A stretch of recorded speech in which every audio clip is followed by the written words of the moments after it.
Hello, 15 people that were waiting in the other window because when you go live on YouTube, when there's too much tech involved, it gets a bit complicated sometimes. And both Chad and me have been chatting wonderfully on another live stream. So I can see Kayla and is now here, and Rebecca is now here, which is amazing. Okay, if you are here, please let us know in the chat. Just give us a thumbs up or something that we're good to go, and then we'll restart. Okay, I can see chat messages coming in. Phew, saved it just before we talked for an hour with nobody seeing any of it. Before we have a conversation, if it makes you feel better, Jan, the first time I do not live stream very much because most of what I'm doing, and I think you do more like live, people actually in a room dynamic, even though there's a way that's messier. It's a powerful format to actually meet and gather, which is part of the reason we're meeting here. But if it makes you feel better, the first time that I ever attempted to go live, did a whole live stream. It was amazing. It was like really, really good. My audio wasn't coming through at all. And so it was a total nonverbal show of people trying to interpret what I was saying. Really slick. My sense, Jan, is to not chat about tech anymore and to just like jump into value. 2.5 ways to kill a meeting and 3 ways to revive it. How do you feel about that? I would love to just roll back our intro so we have a good start to this, that I can cut off that tech conversation from the beginning of the live stream later. Sure. And then we'll jump into it. And I see Phil and Kayla and Stefano are all watching. So make sure you have your questions ready, because we'll do a bit of a Q&A at the end as well. But we'll do our intro. I'll run the intro. We'll do our faces, and then we'll get straight into where death by meeting comes from. Sounds good. All right, here we go.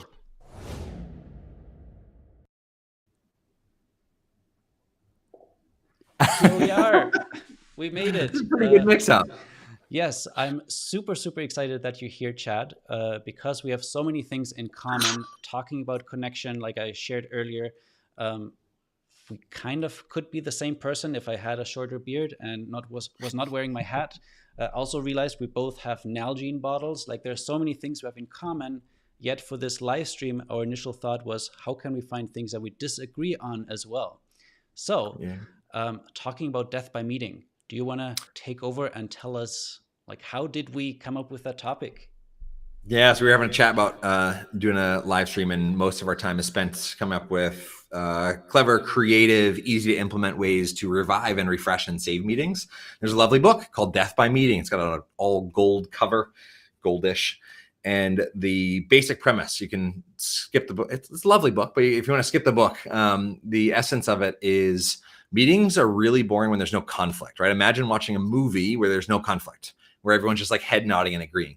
Picture being at a panel discussion and you ask a question and everybody's just like, everybody's head nods. It's not very dynamic. It's not very interesting. It doesn't unravel and peel apart the nuance in things.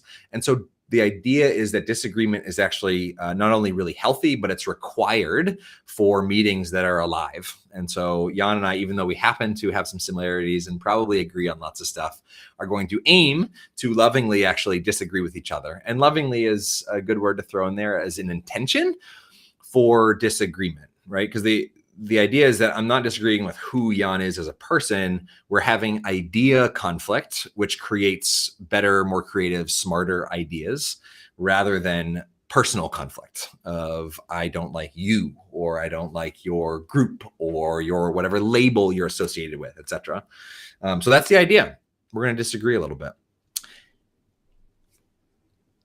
All right. Right? I think I'm going to have a really hard time with the disagreeing part, but it made for a better title for a YouTube video. And I see that there's 10 people watching right now. So I think we'll just jump in and see also if we can count up to the 2.5 ways that we've promised people. And I think you have a little something that helps us keep track of our so items. as we rack up ways to kill a meeting or ways to save them, we'll pop this up. And if I forget and I have one too. So we'll have the digital one, we have the analog one, and hopefully somebody in the chat will actually count how many reasons we'll end up with at the end. So here's what I want to know, Jan. I'm going to invite our third special guest on, and let me know. Let's see if we can actually just kill this meeting right now in this very moment. Scandals happen all the time. The question is, how do democracies respond to those scandals? And what will it mean for the wider region? I think one of your children has just walked in. I mean, shifting sands in the region. Do you think relations with the North may change? I would be surprised if they do. Pardon me. My apologies. There's zero chance that ever gets old. Did it kill the meeting? I think it depends on how you react to it. Both of us being dads, having little kids that sometimes show up, and my son loves to say hello to everyone on a gallery view. I need to lock my door sometimes to make sure that he's not interrupting. It has happened many times, especially when he was home. And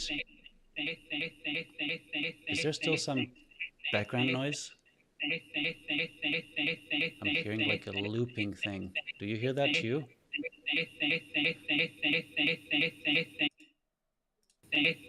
I think Chad, we lost your mic.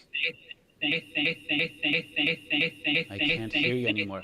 See, let me talk while you figure that mic out. I'm going to put you on mute, and I'll just share that maybe tech can kill the meeting. I'm curious what the people think who are watching as well. I think tech has definitely made it way harder to keep people's attention. Like if tech is not working, that can really derail things. But if your kid comes in or your pet shows up, I think it's all about setting expectations. I often have a slide with Zoom etiquette that is that I share at the beginning of my sessions, just to make sure that if people do show up, that's okay. But we'll just acknowledge it and move on. Same thing with when tech goes wrong. I think one of the worst thing that has happened, and I see that I think Jen and Jean, who are here, both have experienced this before at a session that I was leading about how to run your tech. My microphone stopped working, my external monitor started turning off. And I just was like, okay, if my mic's not working, let me get my earbuds, let me use that. Okay, external screen isn't working, let me move that over. And I just continued. And it's how you adapt to it is, I think, how, if it kills the meeting or not. All right, let me see if Chad is back here. He is muted, yes. And I'm gonna bring you back. Here we go, let's see. Are you back? Oh, hold on. I'm not here. Now you're back. We can hear you again. Yes, something happened with your mic. It just started looping and just disappeared. So this is, I'm going to already tell you right now and introduce people of all the live streams or interviews I've ever done. This one's going on the very top of my failure resume. Just in general, we're talking about 2.5 ways to kill a meeting. And I think you and I combined have done almost everything we could to kill a meeting by example, which has been painful. So the fact there's 10 people still hanging out with us is like a miracle. Love you. It's lovely to be in your presence. And at some point we should probably invite you into just like a private little group coaching session. We can have a little dialogue to make up for nonsense. Well, while you were away, I talked about the question, when tech goes wrong, does that kill the meeting? My answer is it doesn't kill the meeting, but it depends on how you react to it. Like your reaction, same thing with the little kid coming in, is the reaction of the guy that could potentially kill the meeting versus maybe even enhance it. So I am going to disagree with you. And this share a client story, a client context. Do we bring it for disagreements or for death? I think that tech can absolutely kill a meeting. And I have one client group or category niche that basically their role is making sure that ideas that happen in university get translated out to community. It's called extension in the US. There's a lot of big universities that have extension units, and they're this extension arm to reach all the knowledge research that happens in the university, make sure that it doesn't stay in that silo and that it gets out to the community. There's obviously a much wider description of that. Point is, they work with lots of rural folks. And the meeting is dead. If you can't connect, it's dead, right? If you don't have cell service, you don't have Wi-Fi, like it's over. And it creates quite a big equity problem as well, which obviously, Jan, you know that. But I do think that there's also something to be said for letting tech, actually killing a meeting because of tech. And so even as we were like going back and forth here, I'm wondering and having the decision, like, is this a moment in this live stream where we actually kill this and say, live out the idea that, hey, we've got some information we're going to share. Can we go pre-record a video with 2.5 ways to kill a meeting and 3 ways to revive it, and then send it out to everybody that was attempted to get into the live stream or who emailed us after, because my inbox is probably filled with like the link's not working sort of thing. And so I think the option should actually always remain on the table to kill the meeting right there and switch up the format, either make it asynchronous or reschedule it or something else. Yeah, I'm really, this is one thing that I have not yet had to do. And I'm curious if you had to actually kill a meeting, like say, this is not working, let's reschedule, or this is not working, let's do something else. I've killed, for sure, yes. And sometimes I try to do it before they happen, though. And what I mean by that is, like, if the intention and the purpose isn't clear enough, I'm like, yeah, let's wrap this party up, because this is a good way for us to spend our time. We can just go back and forth, and more, even though I think it's a universal complaint in like the work world that all of our inboxes are overflowing, I still do think that sometimes quick chats and back and forths are better over email, asynchronously, are better than having a drawn out long meeting, because there's all this filler. Now, it does sacrifice efficiency for connection. You lose out on some of that connection, but I think virtually we tend to sacrifice that anyway. So have I ever killed a meeting? Yes, usually before they happen. I've definitely killed parts of a meeting, meaning to say like, hey, video is not working. Let's give it one more try. And if it doesn't, I'm going to call you and we're going to get off of Zoom and like, let this go, because let's not let tech get in the way. Yeah, I think that's how I've approached it too. It's not that the meeting was killed, but the medium that we connected through was killed. So rather than relying on Zoom or some other video conferencing software, just even turning cameras off and doing audio only if bandwidth is an issue. I've done that as well. So I actually have a suggestion for this live stream, and you can disagree with me if you want to. But my suggestion is actually that we honor, or at least create a moment to honor the fact that 10 people have stuck around through a bunch of crap. And if you've got questions for us that you'd love to hear me and Jan's take on a perspective, that we actually refocus the intention and the purpose of this meeting totally on the folks that are here and questions that you might have. And my suggestion is actually that we kill this meeting and reschedule, and I'll email you a Zoom link, Jan, and we can debrief on how to actually send out. Yeah. Well, it definitely is. Wow. See, we have to live disagreement out what we said to do. Huh. I did not expect this to happen. Me neither. It's awesome. It's a real disagreement, maybe. Yeah, I'm totally up for it. If there is a question in the chat, hold on. Let's do this. Let's make this a little bit fun. If there's a question in the chat within the next minute, then we'll go the question route. If not, we will continue killing this meeting until it's dead, and then we'll see if we can revive it. I should also, as we do that, all sorts of, I actually love this, Jan. It's actually a really beautiful moment. And I told you, let's just try to have a chat and see how things go. So I actually I want to check something, because I might have made a giant blunder also, which would be really fantastic. Well, by the way, there is a bit of a delay of when people will see that timer go on. So we'll give them an extra 30 seconds when the timer's up. Sure. But I do see one question which maybe we can chat about. What is the risk of killing it? What is at risk of killing it? Claudia, I would say it greatly depends on the context that we're talking about. What's the risk of killing a meeting? I would say I'm going to answer a slightly different question. What is the risk of not killing a meeting? Is you waste people's time. Time is one of the only non-renewable resources.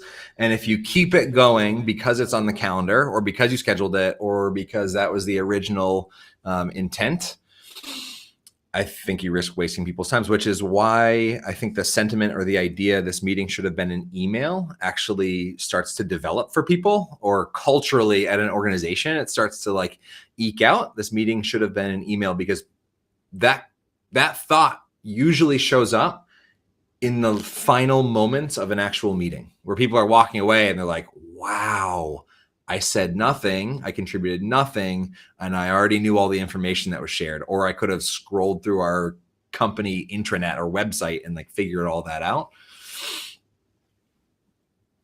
That would be my response to that. Yeah, I'm not going to disagree with you on that. I totally think that what's at risk? Let me see if I can take the question the other way. What's at risk of killing it? Well, the risk when you kill the meeting is that you might kill it too early, where there's people in the room that still wanted to participate, that still wanted to share something, but we didn't actually put the time to ask that question. Like I'm thinking of, the tech is overwhelming for me, but maybe other people are still like even right now, there's still people watching. Maybe they still want to engage. They still have things to say. They still have questions. If I now say, oh, I'm going to kill the meeting because of my opinion, then I might risk, losing out on whatever might happen after. That's super interesting. That's actually a really interesting, valid idea. That the concept that, so I led a remote retreat last week, and I asked people, can you raise your hand? We're on Zoom. Can you raise your hand if you would identify as your own harshest critic? And 100% of hands went up, and there were 3 people raising 2 hands. Right. And so it's absolutely possible that the narrative, if you're only killing the meeting because of a dialogue that's happening internally, the risk is that you've like kind of surprised people, like, wait, why did we cut that off? Because typically you being your own harshest critic, like you're wildly inaccurate, right?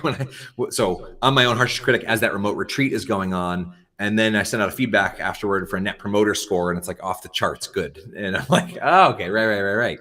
There's like a difference in perception of ourselves. So I wonder what you think about, on like making big decisions like that in any meeting, actually transparently. So if there's somebody who's responsible for kind of leading the meeting, to create some sort of a process or exercise to say, hey, let's make this decision together right now, as opposed to you and me just saying, should we kill it? Should we kill it? I'm gonna put this up for that we agree on something, because we said we were gonna try to disagree. So disagreeing gets the ding, but I actually agree. If you can be transparent about it, that's the best thing. Like I'm again thinking of the tech issues. Being transparent and saying like, hey, things are not working, but I'm figuring it out, but we're going to do it a different way is the best thing you can do. All right, I can see some more questions in the chat. First of all, I guess Claudia is telling us that we're doing a good job at handling this, so that's good to hear. Jen has a question of how we both connected. And I'm not even sure if you remember this, but I have a little story I can share. You're going to have to, because I don't remember it at all. I'm going to leave you up on screen because you might not even remember, and maybe you do that for everyone, and then it will make me feel really unspecial. But I don't remember how I came across kind of what you do, but I ordered what I guess is now the connection toolkit. Like I ordered the book, that you and Will wrote, the We Connect box. cards, the guide to facilitating human connection, and some other cards that I can't remember what they were called, but like a bunch of things. I basically found the website and was like, yes, add to cart. I want all of it. And when the box arrived, there was a handwritten card from you in it that said something, and I have it. I kept it, and it's probably in the book that I haven't unpacked since we arrived in Germany. But it said something like, "Hey, I checked out your LinkedIn profile, and I love what you're doing. Chat." Like just a message like that. And that was the very first time I was not dealing with a company that I ordered some stuff off the internet. I was actually dealing with a person, and I think now I would love to look it up. Maybe I will do that later. I think then I went to LinkedIn and I sent you a connection request. Wow, this is like really, really interesting for me to hear that back, Jan. Because so you don't have to worry about feeling unspecial. You can feel very special, because I certainly don't do that. However, I heard early on that the founders of Airbnb, the idea of like pouring everything into your niche group, your smallest customer, like your first customers are your most important to learn from and serve, etc. And so I remember hearing that early on, before Airbnb like was even remotely a thing, the founders actually showed up on the first 100 hosts' doorsteps with a camera and were like, "Do you want us to take awesome pictures of your space so that people feel more inclined to rent it out because it looks awesome?" And it just like really stuck in my brain as how important that is. And so the first, I don't have the exact count, but it was probably roughly the first 10,000 orders that came through. Like me, my wife, brother, and a couple friends were actually the ones shipping these out of our house, which got very unmanageable fairly quickly. But I would write a handwritten note, and sometimes it would just say, "Thank you, Chad," because like that's what I could do in that particular day. This was also before I had kids, and so I'm not sure there's even a chance that could happen now. It's gotten like way beyond the possibility of doing that now, and so I don't write handwritten notes now. But somewhere between the first 1,000 and 10,000 decks and books that got shipped out did come with a handwritten note. So you were one of the early adopters, you could say. Nice. Yeah, and I know I know how it feels because both of us have cards that we sell, right?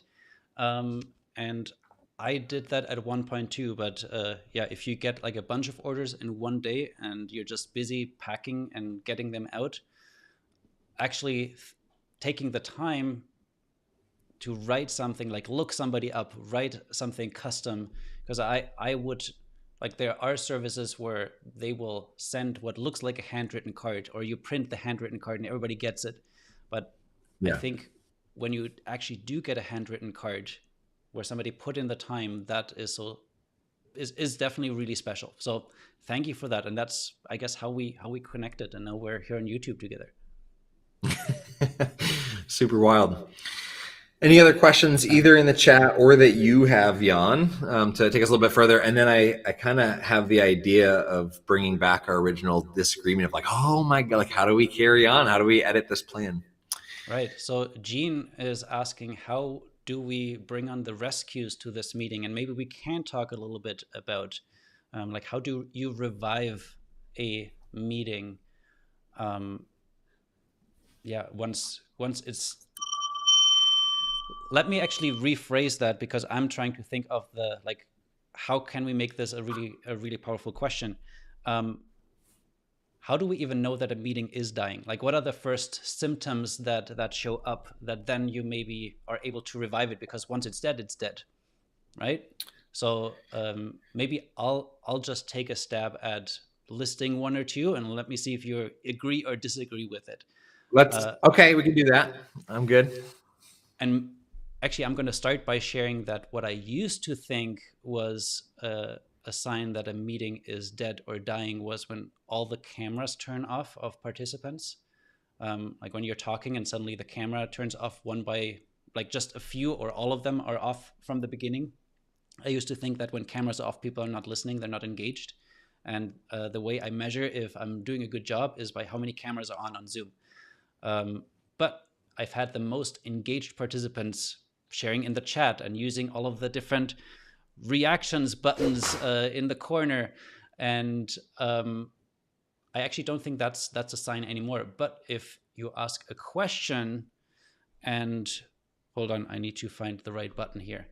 If you ask a question and then there's crickets and tumbleweeds, I'm wondering, is anybody still listening? Is anybody still here? Like, am I just talking into a void? To me, that is a sign that something is wrong and I need to change it to make sure that the meeting is not going to die. That's like one symptom that I could think of. I'm curious if you have another before we go into some solutions.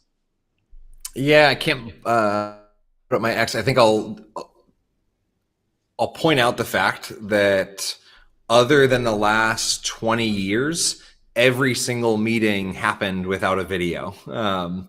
Meaning it either happened in person or it was a teleconference. And there were all sorts of issues associated with that. But just like to remember that, like, it's not possible that it was dead, because like a lot of meetings happen without video before we all started working remote. And like, virtual like people have been requesting solutions to virtual teams and creating better remote culture for 30 plus years, right? Because as soon as companies like became global and they weren't just all in one little office having their little meetings in conference rooms, right? There was a need to figure out, like, how do we do this when I'm not there and not present? So I think I'd like to think that video doesn't matter. And I will also say, Peter Block has these 4 questions that are kind of engagement questions, and I'm going to butcher them slightly, but they're essentially, on a scale of 1 to 10, how much do you intend to participate in this meeting to get value out of it? On a scale of 1 to 10, how much do you plan on taking ownership over your own learning? On a scale of 1 to 10, right?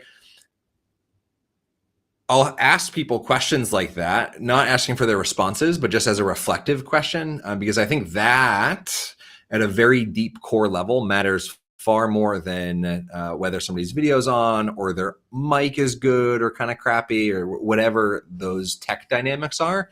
Is like, do you actually expect this to be a useful gathering? And if your answer is no, like, it's going to be really hard to make it a useful gathering when you've already chosen to not actually have a great time. So to Gene's point there, I think the question or the other item that I would add on as far as a rescue is taking a full pause from the content, whatever that is, whether you're like in a serious decision-making meeting or you're in a fun get together, like, doesn't matter, right? Take a break from the content and drop down into the process and the intention of, like, do you want to be here right now? What would make this time valuable for you? Like some of those more process-oriented questions that if someone answers them affirmatively, or if somebody makes the choice to dive in, the mechanics of what happens next, the agenda, the flow matters like a little bit less, because people are bought in. And so when you bring good people together and they have good intentions, typically, not always, but typically, like, that goes pretty decently. The problem is that oftentimes we gather, and this is, I think, a way to kill meetings. We gather because there's a meeting on our calendar, not because there's a purpose that's attached to that meeting. And so really checking ourselves, like, is this valuable? Like, do we need to be doing this right now? I'm going to give you a X, because I think I have to agree that what I would call probably a check-in or a pulse check, or like asking the group to either recommit to what the purpose was or seeing if the purpose has changed. And I think I'm trying to remember what it's called. There's one activity that I sometimes do that has 4 quadrants where people check in where they're at in terms of their energy and their focus. And you can either be like high focus, high energy, like I'm all in. Do you have a visual of that, or are you drawing it? Oh, you're drawing it. I'm drawing it. So, right. So if you were to say, so narrate it for me. How does it go? So top right would be high focus, high energy. So I'm like all in would be a way to describe that. And then which, and you can, yeah, I feel like in any 2x2, this is always the quadrant. You're always trying to go up and to the right.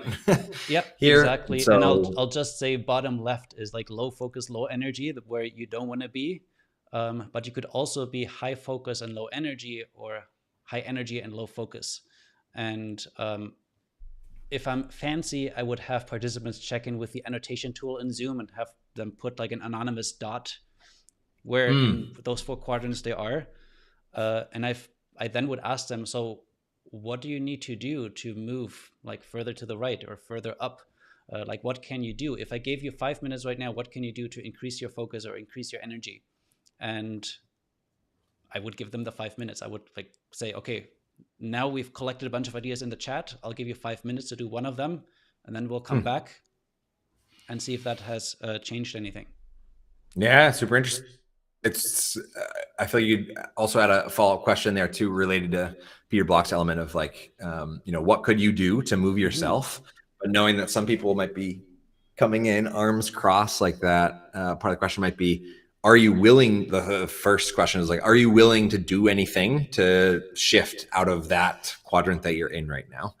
Or are you interested in doing it? Or how likely are you to do something to shift out of that quadrant? It's like, okay, cool. So it seems like there's an openness to doing something. Here's a 5-minute break, or here's a 5-minute pause to take ownership over your own focus and your own energy and do something to reset that. And maybe it's just able, like, okay, I can actually just sit here with my eyes closed, not staring at an LCD screen for 5 minutes, and that will increase my focus and maybe give me a little energy boost, but like one or the other. It doesn't necessarily need to be like you need to get into the very top right quadrant, because there are some days when we just are probably a little less focused and a little bit less present or energetic. Yeah. Nice. All right. I'm going to see what other questions are in the chat, but if one of the 9 people that are still watching currently has another question, type it in. Also, if anybody is watching this in the replay, you can leave a comment as well. I'll go in and answer, and I'm sure chat will too. I'll ping you if I see something pop up. The idea of this being a replay, Jan, it makes me kind of want to throw up. I'm not going to lie to you. Maybe we can disagree on that. Is it like an Instagram story? Like once 24 hours pass, it's gone. It just disappears. Yeah, it could be that. It could be like the watch Chad and Jan, watch at least 20 minutes of Chad and Jan's failure resume happen and play out in real life. It's going to disappear after 24 hours. Well, maybe we should tell people that and then see if they watch it. I don't know, if we get 5 comments, it'll stay of people saying that they found something useful. I think it is a good reminder. Like you put out lots of videos on YouTube, and as do I. And there is something to be said for the rawness of being unedited, because I think that most people fear being recorded and being on video like almost as much as public speaking, and that fear is pretty high. Like, I don't know a lot of people who are like, yes, I'd love for a camera to be in my face and for me to publicly put my ideas and my stories and a piece of myself out online. And not in like a social media context. I mean, in like the way that we're doing is like more of a how to, like, I'm trying to be useful. And so I think it's a good reminder, because I think some people watch my videos and think that I just like, or watch your videos and think this is just one take and there's no like pre-thought planning. Even if it is one take, like, I've thought about it quite a lot in advance. I'm not just going in completely blind. And similarly, when it's edited, right, when I'm actually filming a video, I'm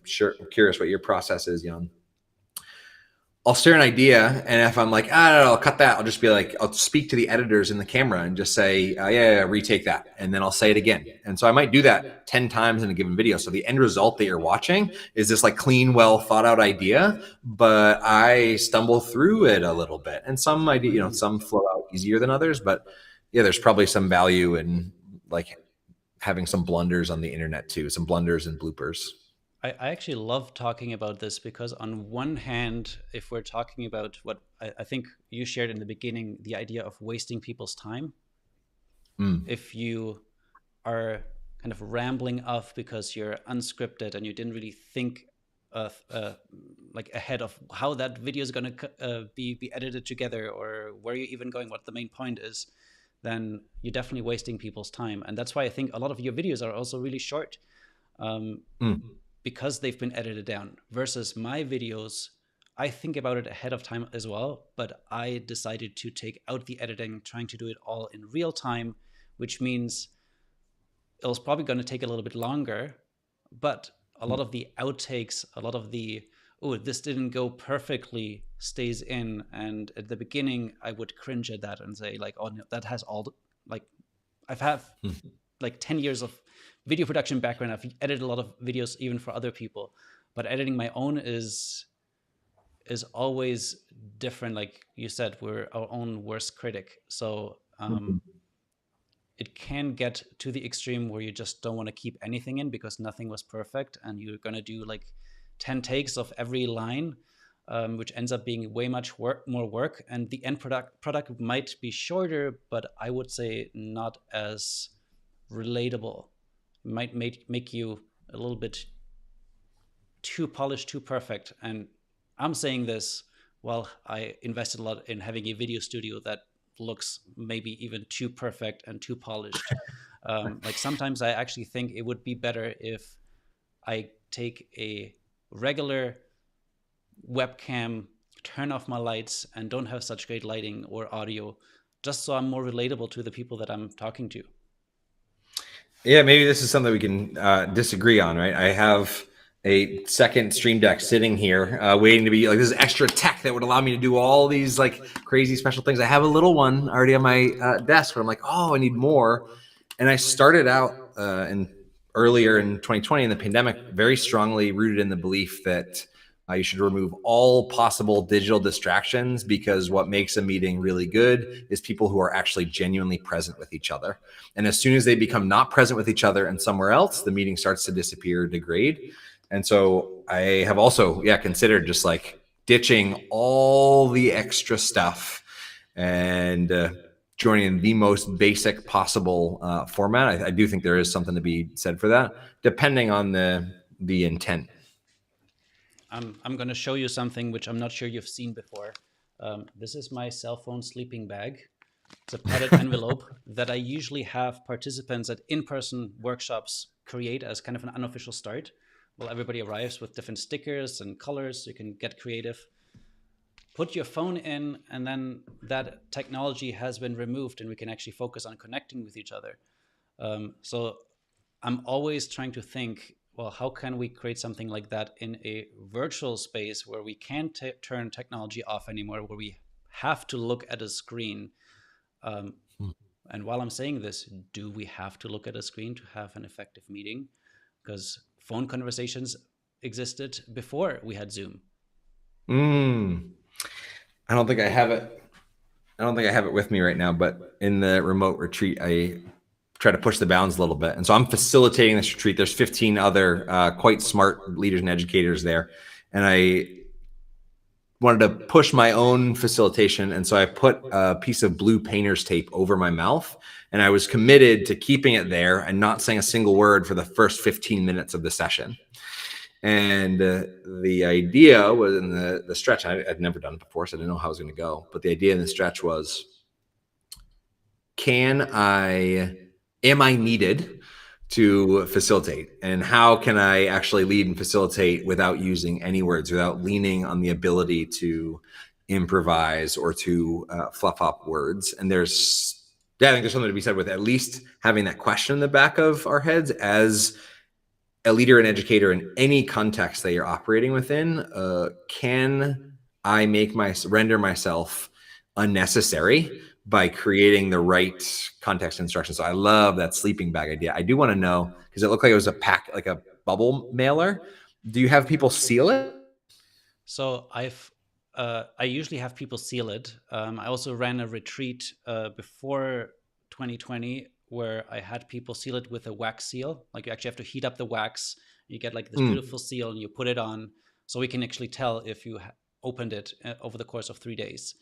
And just the ritual of putting the phone in the bag became a bit of a check-in. Like we kind of sat in a circle and we did introductions, and you would finish your introduction by putting your phone in the bag and say, okay, now I have checked in. And everybody, like, of course, kept their envelope so they keep their phone safe, and nobody opened it up. Even one person put their watch in there because there basically was no clock on the property that we're at. It was people were camping. So we kind of removed all tech almost from that weekend. The only tricky thing was that one person missed their flight because they didn't have a watch until they left. And then they thought, oh, my plane leaves at this time. It actually left at another time. And their reaction was maybe the biggest lesson of the whole weekend. Everybody was like, oh my God, you're going to miss your plane. And let's like hurry up and rush. And he's like, just going to get on the next one. And it was like the calmest person ever walking out of that retreat. Like, no, I don't need to be there earlier. I actually enjoy having a bit of extra time here. That is a profound shift in retreat. And there's something powerful to be said with the ritual. I think that the whole concept that we are actually coming to is people's presence with each other, right? If you're not present, there's a way even, I would say that our meeting was actually killed in the beginning of this live stream because you and I were both actually not present with each other, right? We were like thinking about tech, we're somewhere else, whereas we went in with the best of intentions. So just like really tune in, be present with each other, have a chat, and it like exploded in all sorts of ways. So yeah, there's something to be said for if you want to maybe it's a bell moment. If you want to rescue, forget about literally everything else and do something to invite the group to be present. You know, when I mentors church says state matters more than script, this idea that how we are showing up matters so much more than the words or that what's on the agenda or what was on our agenda, which we've strayed from quite a bit due to the shifting purpose of this. I have one more thing to throw out, and it's a fairly strong sense as we go here. I think that my mom always used to say if I was leaving the house and I was going to be coming back later or something when I lived at home in high school, she would say, always end the party while it's still fun. And I think that applies to meetings quite a bit too. Sometimes we draw meetings out and like wring them out like a cloth for every last ounce of everything we had to say, as opposed to taking the risk of actually ending while things are really good, energy's high, because it shapes the way we go into the next meeting. And so I'm going to suggest that if you've got some way you want to close this out, but we actually end the party while it's still fun and wrap up our time here today. And we're going to give the gift of time to anybody who's watching, because maybe they schedule that in their calendar and they get an extra 3 minutes to run to the washroom before the next meeting or whatever you have planned for today. I actually have one session which is what I actually want to talk about. My virtual facilitator training, there's one kickoff session that we do that I on purpose have people put in longer in their calendar than it actually is. So by the end, I'm gifting them half an hour.